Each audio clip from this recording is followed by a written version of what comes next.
Ladies and gentlemen, thank you for standing by. My name is Abby, and I will be your conference operator today.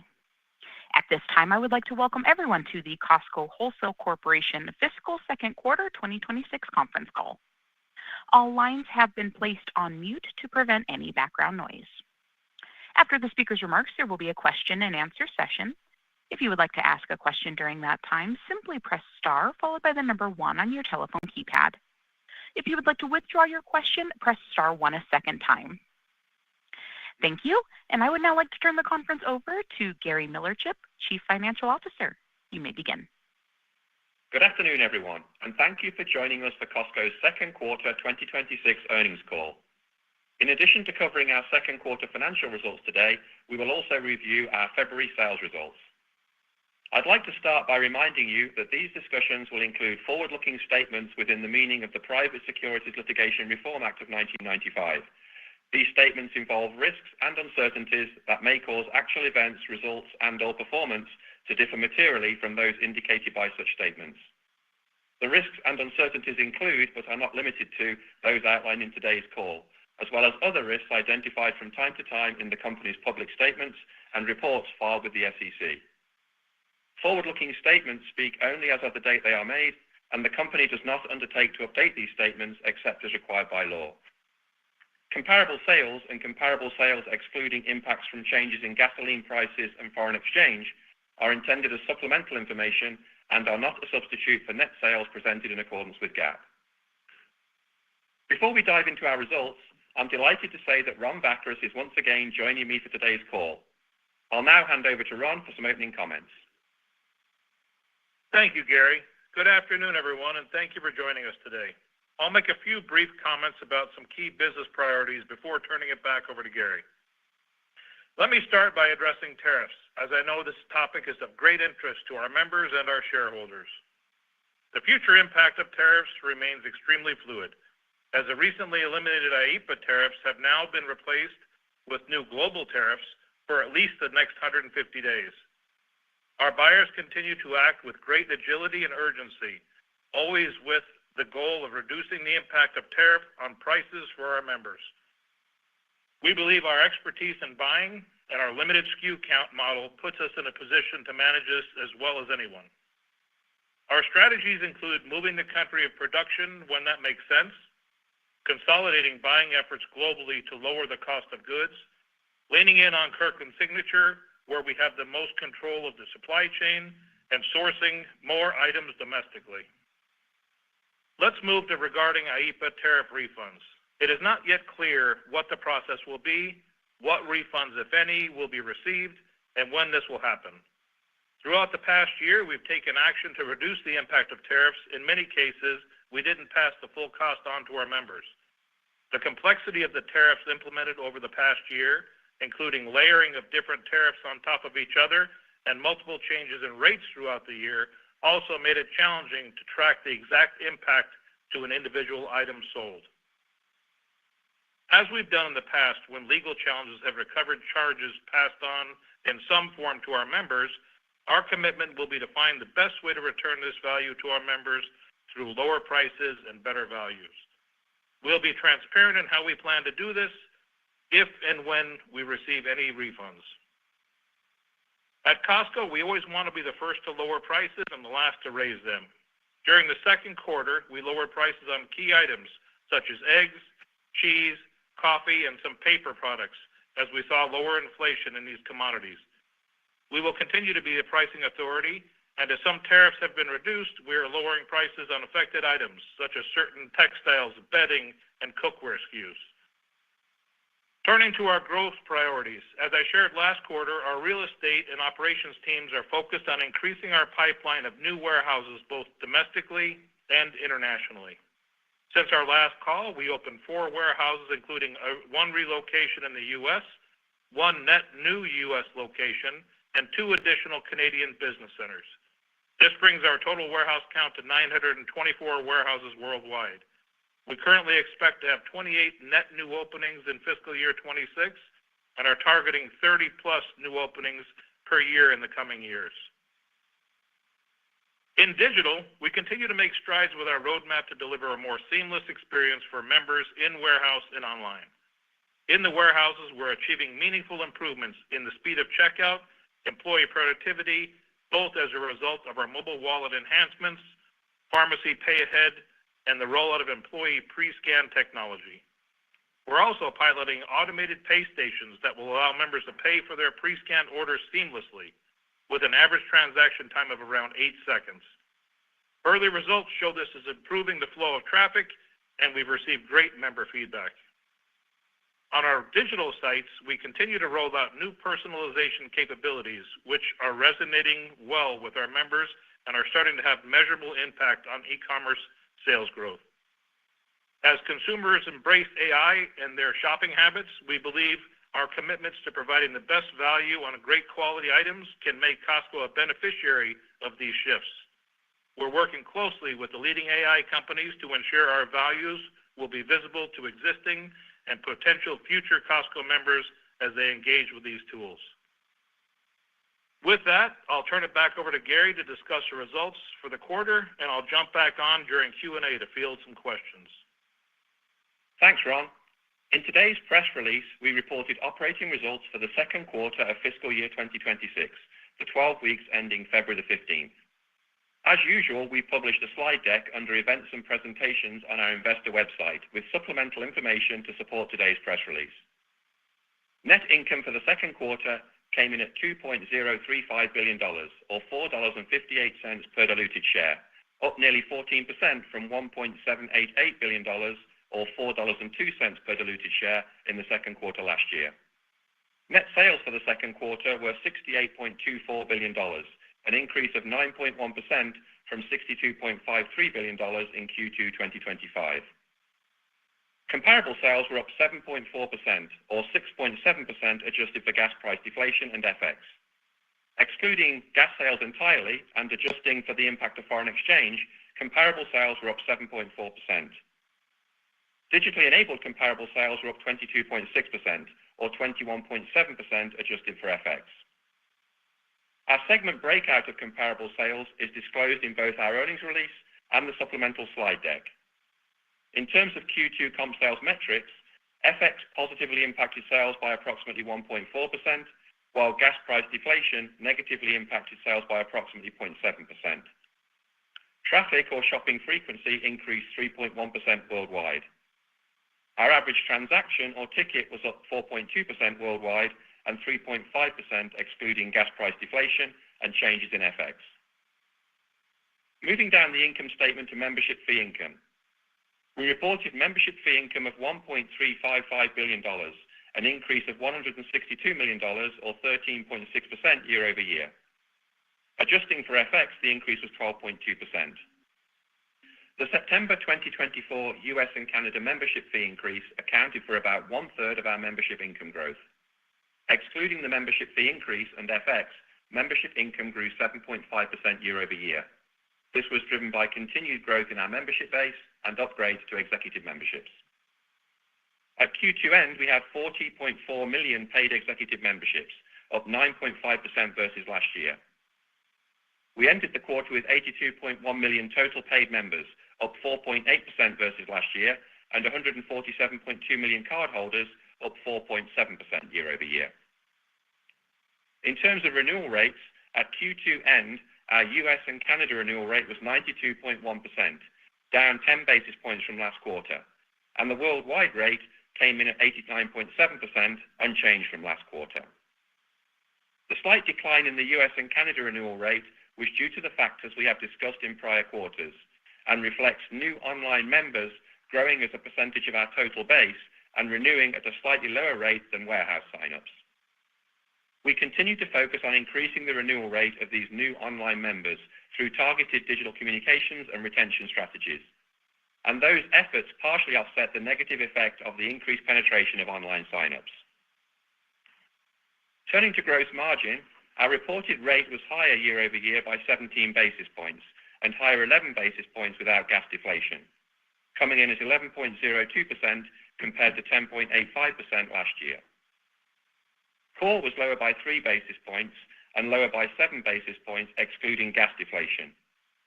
In terms of core margins on their own sales, our core-on-core margins were higher by 22 basis points. The increase in core-on-core margins was broad-based, with non-foods, food and sundries, and fresh all higher year over year.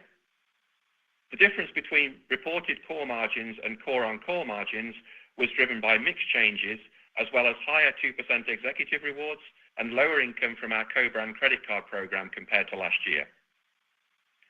Ancillary and other businesses' gross margin was higher by 19 basis points, or 17 basis points excluding gas deflation.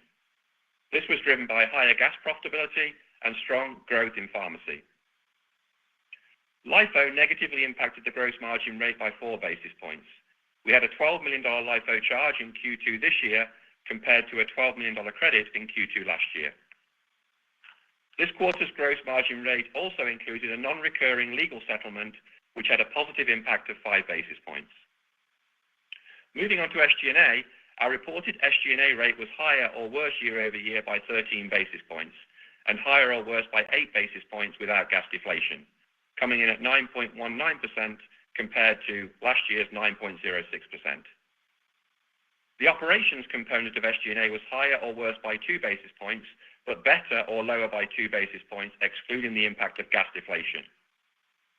Our operators once again did a great job improving productivity and capturing efficiency benefits from the technology investments we've recently implemented.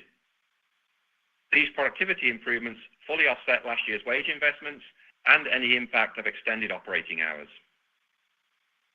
Central was higher or worse by 4 basis points and higher by 3 basis points, excluding the impact of gas deflation. This quarter's SG&A also included an increase in general liability reserves to reflect higher expected future costs for prior year claims not yet settled. This negatively impacted the rate by 6 basis points. Below the operating income line, interest expense was $33 million versus $36 million last year. Interest income was $140 million versus $109 million last year, driven by higher cash balances. And FX and other was an $8 million benefit this year versus a $33 million benefit last year, largely due to changes in FX. In terms of income taxes, our tax rate in Q2 was 25.2% compared to 26.2% in Q2 last year. Turning now to some key items of note in the quarter. Capital expenditure in Q2 was $1.29 billion.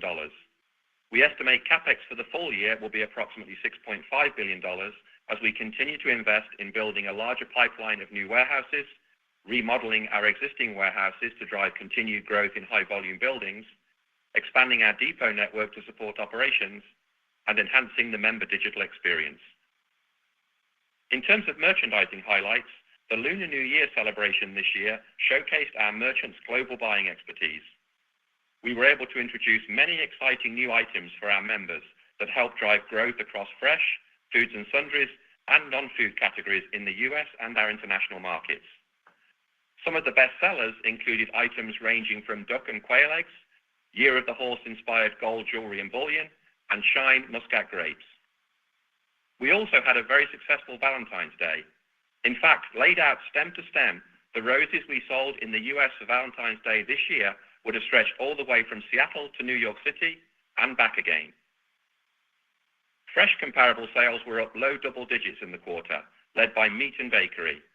In meat, we saw strong growth in both premium cuts of beef and lower cost proteins such as ground beef and poultry. In bakery, we continue to see success with the launch of exciting new items like the chocolate hazelnut mini beignets and a variety of seasonal pastries and cookies. Non-food comp sales were up high single digits in Q2. Top performing departments were gold and jewelry, tires, majors, health and beauty, and small electrics. Unique items continue to play an important role in creating excitement for our members in non-foods, and our second quarter sales included a $150,000 emerald cut 5.8 carat diamond ring, a $20,000 Babe Ruth autographed baseball, and nearly 200 luxury Whisper golf carts at an average price of approximately $9,000. In food and sundries, comps grew mid-single digits, led by candy and packaged foods. While egg price deflation is expected to continue to be a headwind to sales in food and sundries for the foreseeable future, we're seeing significant unit and market share growth in eggs because of our strong value proposition. Overall inflation decreased slightly in Q2 as we saw lower inflation in foods and sundries and fresh, led by deflation in produce, eggs, and dairy. This was partially offset by slightly higher inflation in non-foods. The supply chain was also relatively stable in Q2, and our merchants feel good about our current inventory position heading into the spring. That said, as we look at the rest of the fiscal year, the situation in the Middle East could impact fuel costs and shipping schedules if there is instability in the region for a sustained period of time. Kirkland Signature remains a top focus to deliver great value for our members, with KS items typically offering 15 to 20% value compared to the national brand alternative with equal or better quality. In Q2, we launched approximately 30 new KS items, including crispy wings, blackened salmon, and various apparel items. As Ron mentioned earlier, our goal is to be the first to lower prices where we see opportunities to do so, and a few examples this quarter included KS butter from $13.89 at the end of Q1 to $8.49 at the end of Q2, 12-count KS organic coconut water from $12.79 to $10.99, KS organic seaweed from $10.99 to $9.99, and 2-liter KS Italian extra virgin olive oil from $29.99 to $24.99. Within ancillary businesses, pharmacy and food court experienced double-digit comparable sales growth, and optical and hearing had high single-digit growth. Gas comps were negative mid-single digits, driven by mid to high single-digit price deflation, partially offset by gallon growth. Turning to digital, site traffic in the quarter was up 32%, and app traffic was up 45%. Sales of pharmacy, gold and jewelry, toys, tires, small electrics, special events, and housewares all grew double digits year over year. And our same-day delivery service offered through Instacart, Uber Eats, and DoorDash continue to grow at a faster pace than our overall digital sales. The enhancements we are making to deliver a more personalized digital experience for our members are starting to create measurable impacts. In Q2, our personalized product recommendation carousels drove over $470 million of e-commerce sales, and our newly modernized product display pages are driving incremental sales on our .com site, as well as increased traffic to our same-day sites. We have a clear roadmap for future digital enhancements and believe these will allow us to continue to grow digitally enabled sales at a faster pace than overall sales. Finally, a brief update on our February sales results for the 4 weeks ended this past Sunday, March the 1st. Net sales for the month came in at $21.69 billion, an increase of 9.5% from $19.81 billion last year.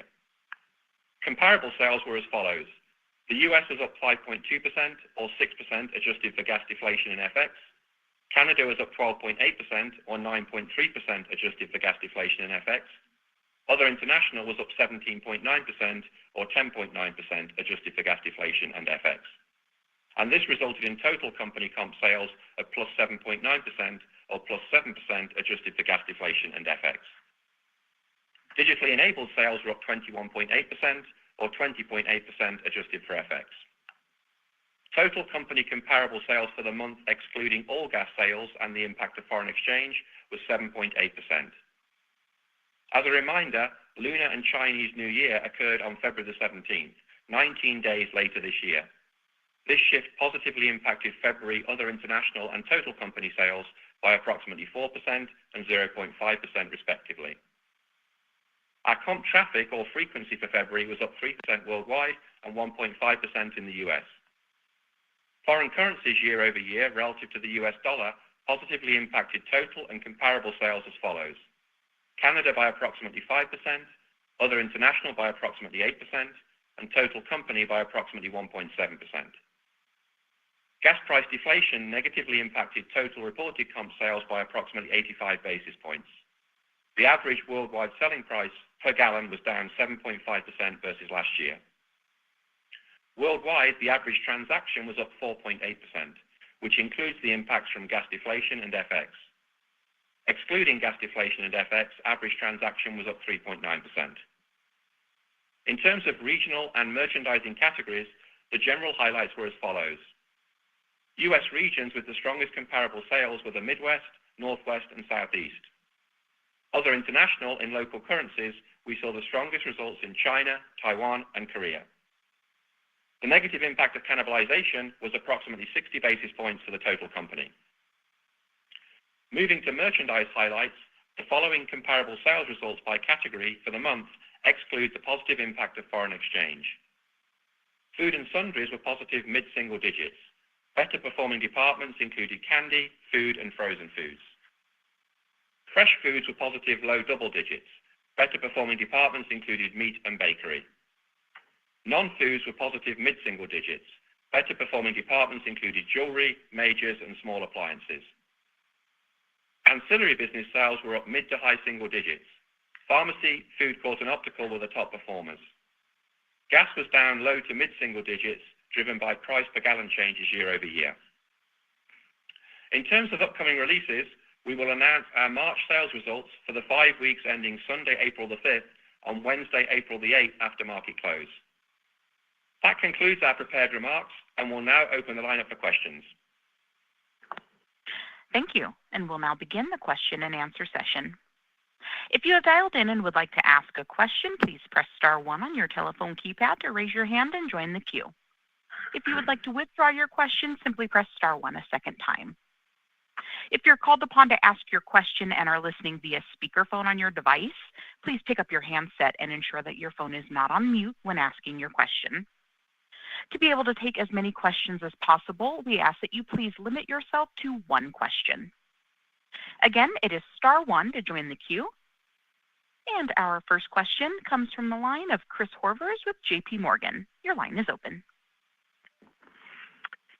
Thanks. Good evening, guys. So a bit of a near-term question here. There's been a lot of noise in January and February on the weather, whether there was a net benefit to January. One of your competitors talked about a headwind into February because of the weather. So could you reconcile how the weather dynamics affected the first 2 months of the year? And then similarly, gold has been very spiked into the beginning of January, has pulled back a little bit here in February. So how are you thinking about how that impacted the business in those 2 months? And how do you think about that, how that could play out for the rest of the year? Thanks so much. Yeah, hi, Chris. Thanks for the questions. Maybe on the first part of the question, on the weather, I think our general view is that it certainly created some volatility during the first 2 months of the year, but we wouldn't really call anything out, I don't think, that would say we think there's a major sort of impact when you look at the total sales results that we posted in January and February. I think the one thing that I probably would mention is that our traffic visits were a little bit lighter in the U.S. in February. The thing that we think may have caused that to look a little bit lighter was because of the weather we had in the Northeast in particular, we had 55 warehouses that were closed for a full day and then took a couple of days for the local communities to get back up to sort of speed. So I don't know that we call out when you look at the actual total sales that there was anything there that we'd want to call out, but I do think there might have been some impact on visits when you look at the sort of year-over-year growth there in the February results. But beyond that, I don't think there's anything that we would say that we'd look at in our results and say it was a major impact that should be adjusted for. And then I think more broadly, I'll maybe just answer it in general terms. You mentioned the question around gold. I think, as we look at the overall state of the consumer and our members and how they're shopping, and I think it really is a generally big picture, a continuation of the trends that we've seen over the last few quarters, where for sure members are very focused on quality and value, and newness and exciting new items are very important. But when you deliver on those things, we're seeing our members are willing to and have the capacity to spend. And I think the fact that our buyers continue to find new and exciting items have resulted in our overall sales results each month. When you strip out the noise around calendar shifts and strip out the noise around sort of short-term blips when there's questions around port strikes and tariffs, overall, our results have been very consistent in that 6 or 7%. So I really wouldn't say there's anything, certainly changes in different items, because as we've adjusted assortment to reflect whether it's tariffs or different member preferences, but overall, very consistent in terms of the results that we've seen. Thanks very much. And our next question comes from the line of Michael Lasser with UBS. Your line is open. Good evening. Thank you so much for taking my question. Ron, you highlighted several innovations that you are currently implementing or testing to improve the member experience as well as increasing the efficiency of the business?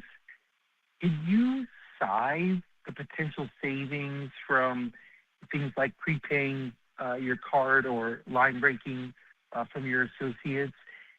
And then as part of that, to what degree will you take those savings, reinvest it back in areas like the store wages, store labor, and or price? And are you starting to see any diminishing returns on the investments that historically Costco's been making and have proven to be quite fruitful? Thank you. You're very welcome. The digital enhancements we're making both online and in the warehouse have all been very beneficial for us.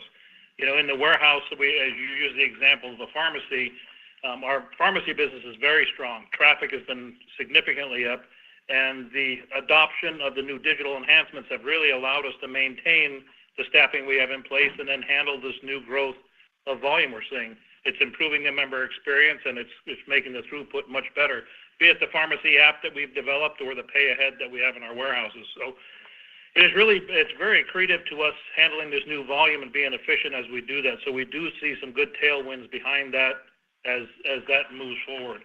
As far as investing in the business, seeing the same values in that, no, we feel that we still get the same return from our members as we continue to invest in the business out there. And the members are responding very nicely to it, both with traffic and with sales that we see as well. So we feel good that we will continue to reinvest. That's what we do, both in employees and in pricing and in the business overall, and expansion, as Gary mentioned, and I mentioned in the earlier talk that we just had. And we're not only expanding buildings, we're relocating, and we're also upgrading the insides of a lot of our older warehouses too. So we continue to put the money back into the company to drive top-line sales and grow our business globally. Thank you very much, and good luck. Thank you. Thanks, Michael. And our next question comes from the line of Chuck Grom with Gordon Haskett. Your line is open. Hey, Gary, around. Hope you're well. Hi, Chuck. The inventory levels continue to be very well managed. I'm curious, as you look ahead to the spring and summer, are you making any notable changes to the assortment akin to some of the changes you made last fall? And then with rising gas prices in the near term, can you just remind us historically the crossover traffic that you typically see into the club on like-for-like hours? Sure. As far as mix goes, going into the spring and summer, we feel we're going back to a little more traditional than we've seen last year. The supply chain is balanced out a little bit more. We feel good about the sourcing moves that we've made. So we feel, as far as timing goes, selection, SKU counts, we're back on track again with where we were the year prior. So I feel good about the lineup that we have. We feel good about production. Shipments until the most recent undertakings have really been, everything's been on time and moving through very well. So we haven't seen any disruptions from the Middle East in our regular merchandise flow, but we're watching that very cautiously and we're staying on top of that. So we feel good about the spring and summer, and then as we forecast out into the fall, we feel we're in a good place. As far as gas, I'll let Gary answer that. Yeah, thanks, Ron. Chuck, on gas, generally speaking, we see about half of members that will shop at the gas station will also cross-shop at the warehouse. And obviously, it's, as Ron mentioned, early days to know what the impact longer term might be from events in the Middle East at the moment. But generally speaking, if gas prices start to increase, then we tend to see our value proposition resonates better with members, just because obviously we want to be the pricing authority on gas. And so when prices are higher, that will tend to cause members to, maybe take the extra mile that it might be involved to get to the gas station because of the incremental value they see there. But obviously, we'll have to see what happens with gas prices over the coming months there. Great. Thank you both. Thank you. And our next question comes from the line of Simeon Gutman with Morgan Stanley. Your line is open. Hey, guys. I have two unrelated questions. First, the competitive openings are stepping up this year. I imagine there's maybe some membership impact in nearby openings from competitors. Is there anything above and beyond? And then the second part is, if a customer speaks to an LLM, how do you show up, or how do you want to show up? And are you seeing any opportunities to convert members? Thank you. You're welcome. As far as the new openings coming up, it won't have a negative effect on our membership. We won't see those big swells of new markets that we would see when you go into an existing building. So it balances that out. It really drives our sales with frequency and visits. As we relieve a high volume warehouse, those tend to build back very quickly. And so we may not see the traditional number of new members, but frequency of members and those type of things start really ramping up in those markets as we see. So we don't see a negative effect, but we don't see the big tailwind we saw with new signups as we would in a new market as well. And for the LLM, and I'll take a shot at that, the biggest thing we feel with our quality and our value is we want to show up everywhere we can and everywhere we can. And we want to make sure that Costco is surfacing with all these partners, that we feel very confident with our values and our prices. If we're coming up on all these searches, we're gonna fade very well with those. So I don't know if you wanted to add anything to that, Gary. Yeah, well, the only thing, Ron, maybe just come back to your first answer. I didn't know if, Simeon, your question was when competitors are opening warehouses too, and I guess I would say that really we don't see any meaningful impact on our membership base or membership growth when we feel we operate today very effectively across the U.S. Competing against very different operators, and we tend to focus on being our own toughest competitor, of finding ways of how can we lower prices and continue to deliver more value. And so generally speaking, there's nothing I would call out that we see an impact to our membership base when we're competing against different operators in each market. Okay, thanks, guys. And our next question comes from the line of John Heinbockel with Guggenheim. Your line is open. Hey, Ron, two maybe international questions, but can you talk about, so Canada AUV is now approaching 300 million, thoughts, and you're still growing, right? So thoughts on, shoppability, capacity in those clubs, and I know you're be opening business centers. So thoughts on that, and then secondly, I think you're going to open 3 outside of international, outside of Canada this year. What does the pipeline look like in 27 and 28? Because I think you do want to ramp that up, much higher than it is today. Okay, yeah, as far as Canada goes, we have 114 buildings now, and we have had some very good success with infilling and even opened up a couple of new markets in the recent 2 years. Our volume per location is quite high in that market. We have done several things. The technology that we've done in the U.S. we're using in Canada as well. We've recently expanded operating hours in all of our Canadian buildings to help offset some of the traffic increases. So we feel that we've got a very good path of expansion in Canada over the next 5 years, and we feel good that we'll be able to maintain a good high average volume per location and continue to infill with some great incremental sales there as well. Internationally, yes, they take a little bit longer before we bring these to fruition as opposed to being in North America, but we feel very good about the future from 27 on in our international markets as we continue to see performance both in Asia and Europe to be very strong. And so we look forward to some good growth expansions. We feel a good balance as we've had in the past, with a good portion of our locations being outside North America and an equal amount being here domestically as well. Thank you. You're welcome. And our next question comes from the line of Kate McShane with Goldman Sachs. Your line is open. Thanks. Good afternoon. I wondered if I could tack on to the real estate question and just ask about the fact that you noted some new opportunities in real estate are allowing you to enter into markets that you didn't think you could enter into previously. How should we think about this longer term and how it will influence maybe the number of units you open in a year domestically? Okay. Well, we're not changing the model, but we are being a little more creative with the use of things like parking decks. I know it's been announced what we're doing in Los Angeles with the residents above our locations. So we are getting a little more creative. If we want to get into some of these inner cities where you're not going to find 25 acres available for us to go into, so how can we infill in some of these very strong markets like Los Angeles, New York, different places, with a unique model for Costco that is going to allow us to continue to expand.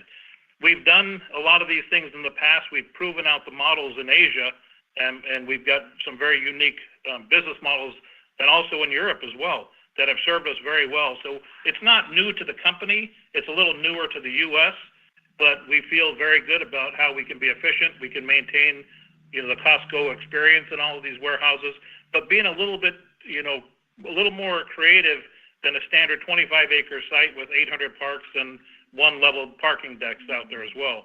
So that's where we're seeing a lot of the openness to the opportunities to partner with others and get into markets that could have been otherwise tough to get into. And Kate, I think that's kind of allowing us to be able to have more confidence in that plan to achieve that 30 warehouse a year goal that we talked about the last couple of earnings calls. And when we talk about 30 a year, we look at sort of generally a 5 to 10 year time horizon for warehouses, and we feel like that 30 sort of target a year is there to be achieved for that sort of time horizon. And that's the goal that we're working towards as we look at the plan. And roughly just over half of those we think would be in the US, and just under half would be in the rest of the world if you include Mexico, Canada, Asia, Europe, Australia, and New Zealand in that broader rest of the world category. Thank you. And our next question comes from the line of Edward Kelly with Wells Fargo. Your line is open. Yeah, hi. Good afternoon. Thank you for taking the question. I was hoping that you could expand on core margins in the quarter, and then maybe how we should be thinking about the back half. The compare seems a little bit tougher there, but just thoughts on how we should be thinking about that would be great. Yeah, thanks, Ed.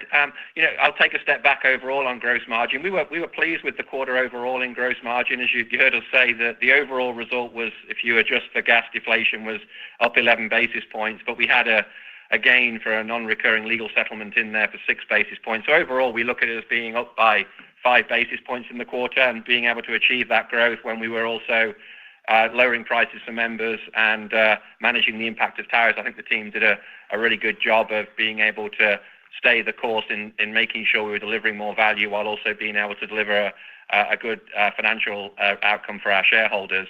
On the core specifically side of it, as you heard us say, we were up 22 basis points.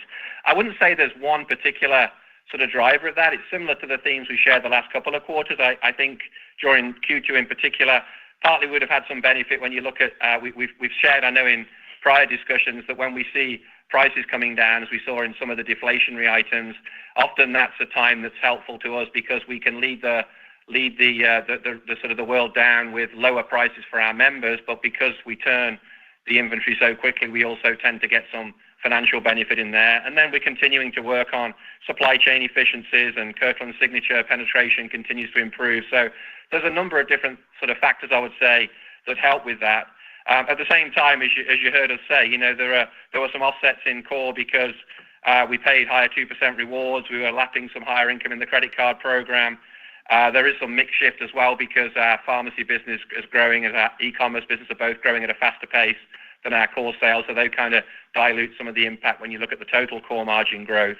And I share all that context because I think from our perspective, when you think about looking forward, the rate is going to fluctuate and the different elements are going to fluctuate quarter to quarter. And we tend to not get too fixated on one individual element of the margin. Our goal is to run the business holistically for the long term. And my comment earlier about some slight improvement in the gross margin rate while lowering prices and continuing to manage the business effectively is how we tend to think about delivering value for, first of all, our members, and in turn that resulting in member shareholders. So when you look at the trajectory, I think I would focus less on one individual metric. I think where I would come back to is, if you look at the quarter overall, we were up about 6 basis points. If you look at the last 12 to 24 months, generally our gross margin has been stable and has grown slightly, and there's been puts and takes with core and the other elements that I mentioned. But our focus is really on running the business for the long term and making sure we're delivering value for members. But we do think through some of the efficiencies that we create, we are slightly expanding margin, but it's only slightly because, as Ron mentioned, really where we see meaningful benefit, we're reinvesting it in the member to make sure that we're driving top line sales. Great, thank you. And our next question comes from the line of Rupesh Parikh with Oppenheimer. Your line is open. Good afternoon. Thanks for taking my question. So just going back to membership growth, so what's up 5% this quarter? So if you can maybe walk through some of the dynamics at play, and then as you look at your same club membership growth rates, just how those are trending versus your expectations. Thank you. Yeah, thanks, Rupesh. Yeah, so maybe again, just taking a step back, big picture, we were pleased with the membership results for the quarter. We saw, I think you heard us say in the prepared remarks, 7.5% growth in membership fee income if you adjust out the fee increase in FX. So underlying really strong member loyalty and member fee income growth during the quarter. That was the bigger sort of part of that was the 9% growth in upgrades, which I think shows that the impact of the $10 Instacart credit that we're offering each month for online shopping and the extended hours and some of the other benefits that we've added are resonating with our members and increasing the level of upgrades. You mentioned the overall paid membership was a driver of that too. It was up about 4.8% during the quarter. As you said, Rupesh, it is a little bit lower than it's been over the last year or so. The last couple of quarters have been around that 5% mark. I think there's really three things that I would call out there. One is that we have seen over the last year or so less new warehouse openings in sort of genuinely new markets. And generally speaking, when we open in a Japan or a China, there's a dramatic increase and spike in the number of new members. So they certainly help to inflate the overall membership growth. And we really haven't had a meaningful number of those in the last year or so. So that's having an impact on slowing down the rate of growth.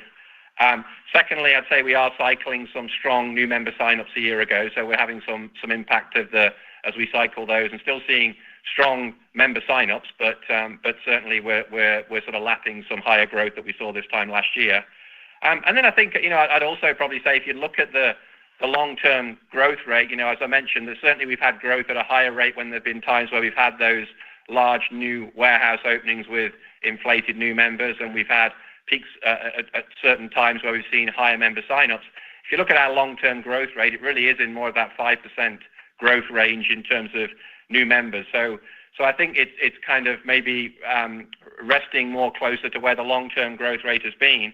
And we think there's still plenty of opportunities to keep growing the membership base, whether it's through adding new benefits as we did some of those this year, whether it's existing warehouses continuing to mature and growing their membership base, as I mentioned earlier, improving the renewal rates as we're making good progress in those as well. And then in our international markets, we tend to be while we have a large member base per warehouse, the executive membership base tends to be lower penetrated in those areas as well. So I think there's lots of opportunity for continued growth, but I think those would be the 3 points that I would call out as being the main drivers of us at a slightly lower rate year over year than we've been in the quarters prior to the last 2.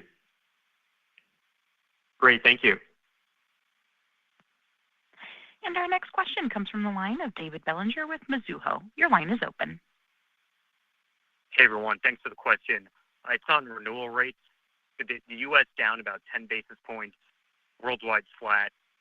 So is this the real bottom here? And given the way you calculate renewal rates, do you have a certain timeline or time frame in mind when you can see this data set start to improve and move back up again?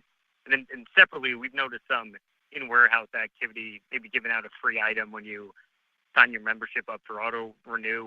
Can you talk about the uptake for that program and how that's helping renewal rate as well? Thank you.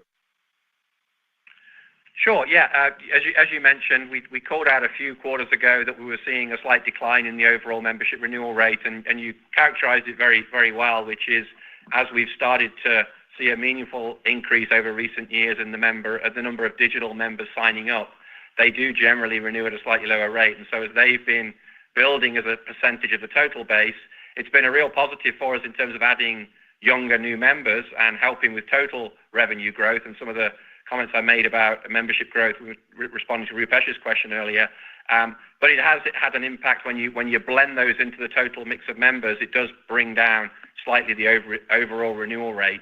When we called that out 2 or 3 quarters ago, we said we probably have a few more quarters where we'd expect to see a continuation of a slight decline in the renewal rate, because there is that sort of math where those numbers are feeding into the overall renewal calculation. It does bring down the average. I think we were pleased to see that the global rate actually was flat during this quarter, and the US rate was only down 10 basis points, as you mentioned. So I think it shows that we're making some good progress with the impact that we thought would happen through the maturation of those online members coming into the overall number, but also with some of the initiatives that we've been driving around contacting and engaging with those new digital members through digital communications, through retention strategies. And if we'd have just played out the impact we would have expected without any of that activity, it would have been a higher decline just with the math of the number of digital members that were feeding into the overall renewal rate calculation. So we are seeing and showing some impact of the benefit of those programs. The auto renewal is something we've been focused on for some time. We believe as more members, have grown over time, there's a real benefit in helping the member from a convenience point of view, having auto renew, and of course it helps us with membership renewal rates as well. So that's something we've had as a program for a while now, and there are certain times where we'll raise the awareness of it in the warehouse for our employees to have a talking point with a promotion of some sort as well. So overall, I think we feel that we're seeing what we expected with the change in the renewal rate. It has slowed down. We as we called out before, we may still have a few more quarters where it's kind of reaching that maturation point. But we are very focused on those retention programs and have been pleased with the way that's adjusted the trajectory and would be targeting for that to continue. And our next question comes from the line of Greg Millich with Evercore ISI. Your line is open. Hi, thanks. I wanted to follow up on inflation.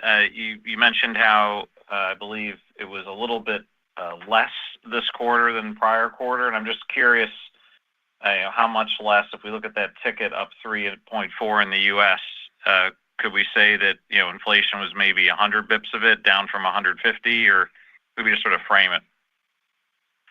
Sure. Yeah. Thanks, Greg. On inflation in general, you heard it exactly right that we did see. We've been talking about low to mid-single digit inflation. It was slower in the second quarter, trending towards sort of low single digits, I guess. Now, I'll caveat that with that was Q2. Obviously, the world's changed a little bit since we gave that update, and so we'll have to see how things play out with the situation in the Middle East. But certainly, as we look at what happened during the second quarter for us, fresh and food and sundries really drove the lower inflation overall. Ron mentioned it, but we've seen deflation in produce, eggs, butter, cheese, some of these commodities, and they have a meaningful impact, as you might imagine, on food and sundries in particular. We do still see some areas of the business that are inflationary. Beef remains fairly inflationary, and candy still seeing some of the flow through that we've seen historically and some of the commodity impacts there as well. So, but net, fresh and food and sundry would have been lower in Q2 than they were in Q1. We saw a little bit of increased inflation in non-foods. Again, modest, I would say, and it wasn't a big impact as you heard us talk about the LIFO impact. So it's still low single-digit inflation in non-foods, and that would be a little bit of the sort of flowing through of tariffs in a couple of areas, and gold, of course, was inflationary during the quarter as well. So overall, sort of tying it to your question about basket, I think it kind of depends on how you define the impact of inflation. We tend to look at it. Are there more items in the basket, which would be the units, and they're certainly growing. And then we break down, or we'd look at inflation as being two components. One would be the price part that I just mentioned, and the other part will be mix changes. So has the item changed in the basket, or has the size of the item changed in the basket? And we really don't kind of necessarily pull those apart. But directionally, to your point, that the inflation as in the actual price increases would only have been a fraction of the total, and the mix changes and the increasing units would have been a meaningful part of the growth as well. Got it. Gold bars are helping the mix.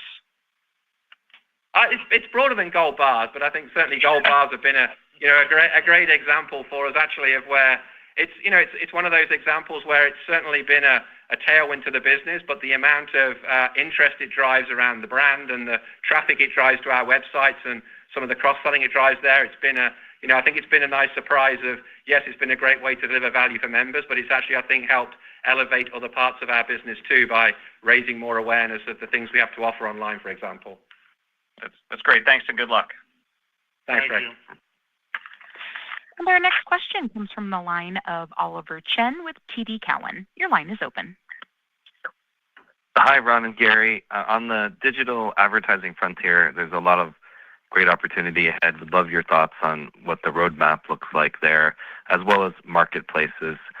And then as you zoom out on AI, you're having a lot of great success so far. AI is a technology that involves a lot of different partners, but you've had so much internal excellence. Like, what are your thoughts on balancing that development and innovation around AI? And as you look forward, do you have an idea, will it impact pricing, supply chain, merchandising, or membership engagement more or less, or probably all of the above, but would love your earlier views on where it might be most impactful. Thank you. Yeah, thanks, Oliver. I'll just try and canter through those relatively quickly. On advertising, I think we've shared before is I think that we have a meaningful amount of dollars that we generate from sort of media revenue today, and that is growing double digits. We have over, I think it's now 1,000 of our suppliers that participate in engaging with us through placement or sort of being able to provide promotional opportunities for them.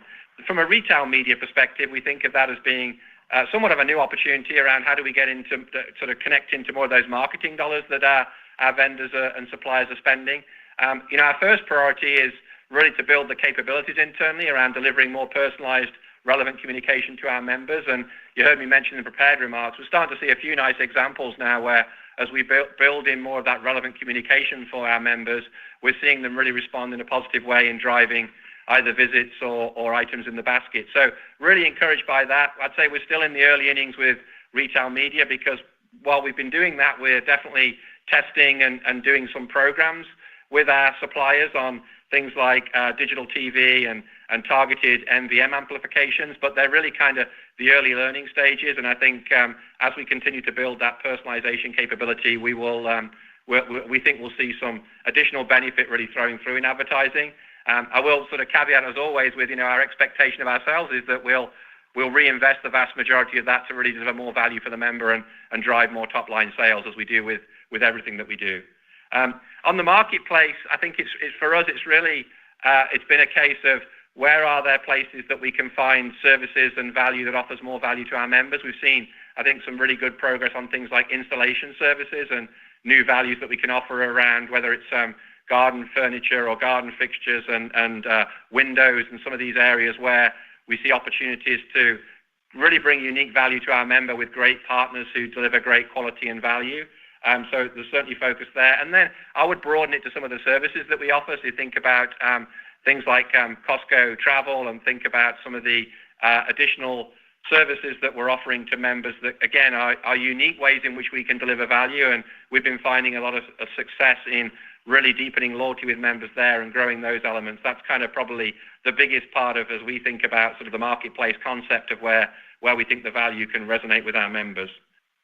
On AI, I think for us, it's really, we look at it through the lens of we think we have a clear view of how we can deliver value for our members and how we support our employees. And so our focus with AI in general is where can it make us better at who we are? We're not really trying to chase things that aren't core to Costco. We think that's been key to what allowed us to navigate previous technology and digital sort of evolutions in the marketplace. And we're really focused on where are the places that we think AI can make us better for our members, can deliver more value for our members, can help our employees be more productive so that we can pay them better and we can deliver more value for our members. So really that's our overall philosophical approach there, but still early days but encouraged by the work we've been doing. Thanks for tackling those. Best regards. Thanks, Oliver. Thank you. And our next question comes from the line of Scott Ciccarelli with Truist Securities. Your line is open. Hi, guys. I know it's only been about 2 years or so, but the last time you had this much cash on the balance sheet, you did pay out a special dividend. So is that something we could see in the next few quarters? And I guess on a related front, just given how quickly cash is now building for you, could we see payouts on a more frequent basis than maybe what we've seen in the past? Thanks. Yeah, thanks, Scott. Yeah, I wouldn't say our financial strategy has really changed significantly as we think about cash. First, our first priority, of course, is always to invest in the business. And as you've seen, we've been investing more capital in the last couple of years to support Ron's priorities that he shared earlier around ensuring we've got the strong pipeline of new warehouses, ensuring that we're investing in our existing warehouses to improve the member experience and support the tremendous growth that we've seen in those warehouses. We're investing in depots and expanding the network there, not only to support our warehouses, but also support the e-commerce growth that we're seeing. And we're investing in digital. And we think there's plenty of opportunities to continue to invest and we feel good about the returns we can generate from those investments. I think you're right. We are seeing strong cash flow buildup. The great thing about our model is it generates significant free cash flow, and even with the investments we're making, we're seeing continued growth in that cash. Our general priorities are subject to board approval. We want to continue to grow the regular dividend because we think that's a core sort of fundamental part of demonstrating our confidence in the future growth of the company. And we're continue to sort of buy back stock to avoid dilution from executive stock grants. But when we do all those things in the way we have in the past, typically we still generate excess cash, and we're building a stronger cash balance on our balance sheet today. And we do think with our valuation, the special dividend is probably the most effective way to return excess cash because it keeps flexibility if we want to invest more in capital expenditure in the future as well. What I'd say on special dividend is while our cash balances are back to the levels that they were pre the last special dividend, I think it's important to remember that to achieve a similar yield to last time when our stock was at $660, the cash would need to be greater. And so we'll continue to review the question of special dividend with our board, but there are no plans that we could share at this time around a plan for special dividend. Helpful. Thank you. And our next question comes from the line of Kelly Bania with BMO Capital Markets. Your line is open. Hi, thanks for taking our questions.